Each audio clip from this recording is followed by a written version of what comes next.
Guys, welcome back to my channel Priti Bangali রান্নাঘরে সবাইকে স্বাগতম। তো এখন একটা রেসিপি শেয়ার করব, সেটা হলো সবজি বন।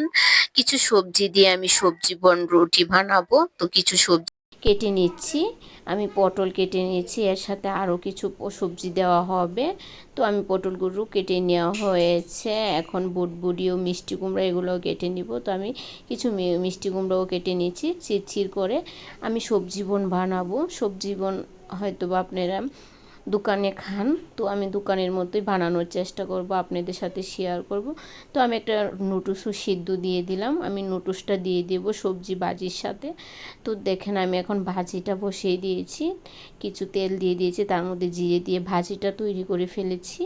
তো এখন আমি 1 কাপ ময়দা নিয়ে নিয়েছি, এর মধ্যে দিয়ে দেব ইস্ট, তারপর দিয়ে দিব 1 কাপ তেল। তো আমি এর মধ্যে পরিমাণ মতো চিনিও দিয়ে পানি দিয়ে এটাকে ভালোভাবে ডোটা করে নিচ্ছি।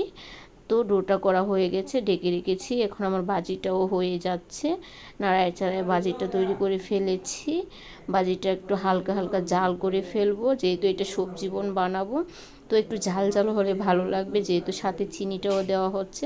তো আমার ডোটা হয়ে গেছে, এখন এটাকে ভালোভাবে রুটি বানিয়ে নেব। তো দেখেন আমি সবজি বনগুলো গুল গুল করে বানিয়ে নিচ্ছি।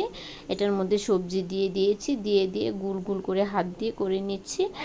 ফার্স্ট রুটির মতো বানিয়ে এটাকে তারপর হাত দিয়ে চিলচিল করে রুটির মতো বানিয়ে নেওয়া হচ্ছে গুল গুল করে। তো দেখেন আমি রুটি করে এটার মধ্যে সবজি দিয়ে দিয়েছি। এখন হাত দিয়ে এটাকে কেটে নেব, কেটে নেওয়ার পর হয়ে যাবে সবজি বন। প্রতিটা রুটি আমি এরকমভাবে করে নেব। দেখেন গুল গুল করে নিচ্ছি, কত সুন্দরভাবে হয়ে গেছে। এখন আমি একটা কড়াইয়ের মধ্যে তেল দিয়ে দিলাম। এখন এই রুটিগুলোকে আমি ভালোভাবে ভেজে নেব। তেলটা হালকা গরম হয়ে গেলে বন রুটিগুলো ছেড়ে দেব।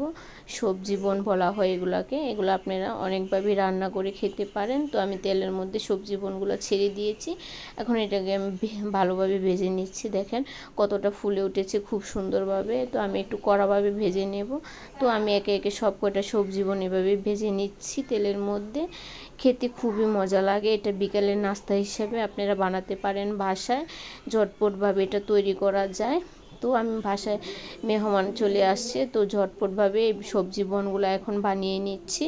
তো দেখেন বনগুলো কত সুন্দর হয়েছে, সবজি বনগুলো খুব সুন্দরভাবে ফুলে উঠেছে। এগুলোর ভিতরে সবজি দিয়ে আপনারা বাসায় এরকমভাবে বানাতে পারেন, চিকেন দিয়েও বানাতে পারেন।